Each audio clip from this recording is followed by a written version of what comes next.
ready to move on. We're going to back up and do old business A again for the record, and that is a motion to approve Greg Phillips from Picardi, Phillips and Octaviano to be our zoning and civil service commission solicitor. I'll make that motion. I'll second. Al, motion, Dave, seconded. Any other questions or discussion? All those in favor? Aye. Any opposed? Now it's official. All right, old business B, resolution 797 to change the signers on the Upper Potts Grove Crim investment account to be Al Leach and Kathy Peretti. And of course, this is the account that holds most of the reserve money of the township, and Al Leach and Kathy Peretti will be the signers if so approved. Motion to approve? I'll make that motion. Dave Starr made the motion. Al, you're seconding? I'll second. Motion made and seconded. Any other questions or discussion? All those in favor? Aye. Any opposed? None opposed, motion passes. Okay, the next old business C is listed as a motion, but it's really not needed as a motion. We did ask that that the appeal of 2290 Gilbertsville Road be withdrawn previously, and tonight we're basically being noted that it's in the process of being done. This is one of the several lawsuits brought by the previous Board of Commissioners that have cost the township hundreds of thousands of dollars. As previously stated, the new Board of Commissioners wants them to go away. To be clear, go away is not a technical term, but it means to expedite the legal settlement of such lawsuits in the least expensive way possible. We needed to engage outside counsel, that was Chuck Garner, to handle the Gilbertsville Road open space lawsuit because of conflict of interest with our appointed solicitor, and now he's doing his job. And he has submitted a withdrawal and discontinuance of the appeal. Is before the court, it's in process. So that's more or less of an announcement just to settle why that, or it's not a motion, it's just an announcement at this point in time. Okay. D, a motion approving authorization of Ryan Cassidy of Eckert, Simmons, Charing, and Malott to represent the township of Upper Potts Grove as legal counsel in matters associated with labor and employment. And this will be an as-needed appointment, it's not a retainer. It's only when we have an issue that needs to be dealt with. A motion to authorize Ryan Cassidy to be our legal counsel for labor management issues.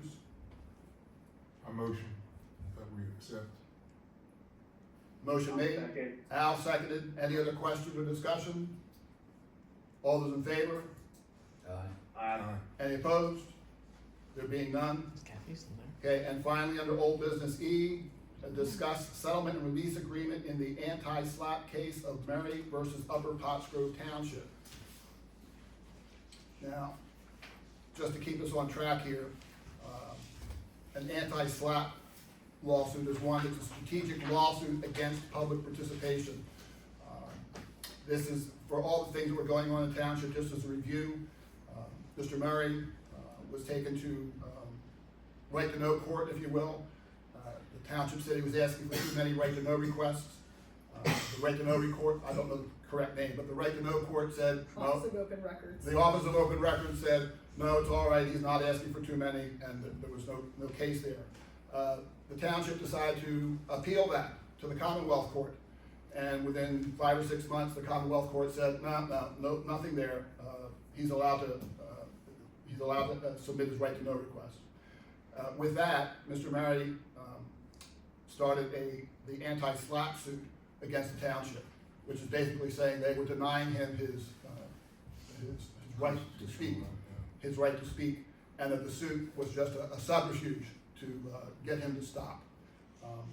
And we are in the middle of that suit, and now there's an agreement of settlement. You care to characterize the settlement?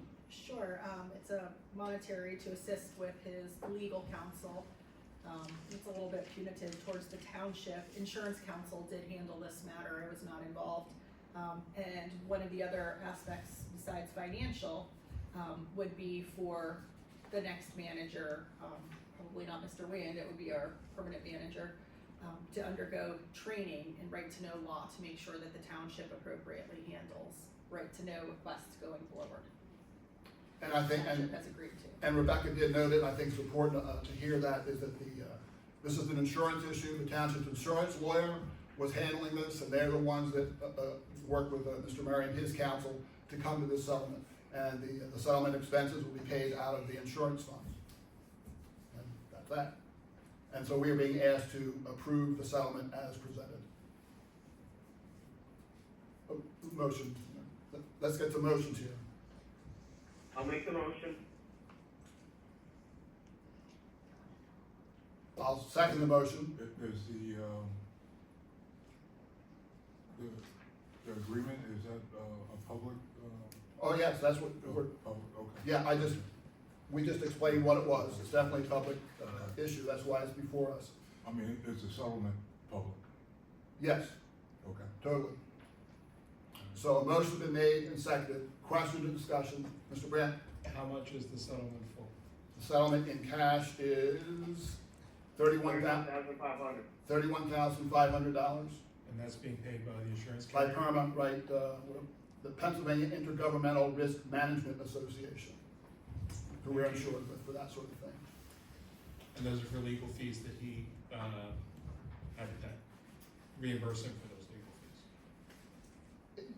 It's a settlement that was arranged between the insurance company and his counsel as well.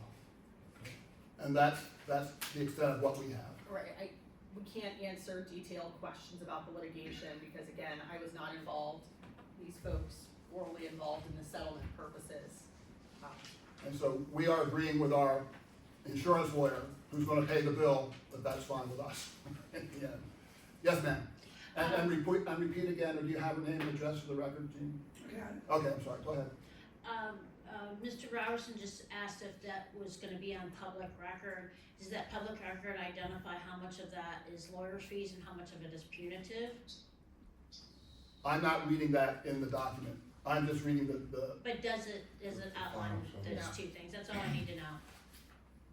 No. They're not outlined on how much is punitive and how much is, Again, no, I'm not insurance counsel, but I'm looking at the document right now. No. this is the settlement, and it just says $31,500. Okay. Any other questions or discussion? Just out of curiosity, Martin Schreiber, 138 Rose Valley Road. Just out of curiosity, do you know what the township spent to try to put it in perspective of the 31,000? Yeah, I do not know. Okay.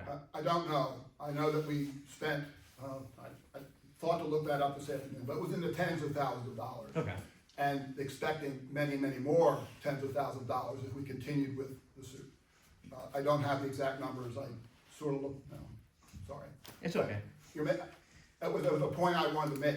The township spent a lot of money fighting a frivolous lawsuit, and now we're paying it. We paid for it in the initial bills that they were paying the lawyer that was fighting it for us, and now we're paying for the lawyers that were, Right, and this, Mr. Murray also, I guess, paid similar fees. And that's what the 31,000 would cover, a lot of his fees. Well, certainly, absolutely, lawyers' fees are expensive. Again, my recommendation Yeah. was to settle, Yeah. Yeah. because with litigation, generally the Yeah. only people that win are the lawyers. Yeah. Ooh, wow. There's a quote for it. All right, any other questions or discussion? Yes, Mr. Cook. Yes, can I back up a second on A? Oh, let's finish this one. We got a motion and a second on the floor. We've had discussion. Any other discussion? All those in favor? Aye. Any opposed? Okay, that motion's settled. Now, you want to back up? I have a question on A. All right, Who did they replace and what do they do? I forget the name. Brant. Brant Yes, Brant Law Associates. Brant Law Associates, and what they do is they counsel our zoning hearing board and our civil service commission, Okay, as required by law. thank you. All right, under new business, motion to appoint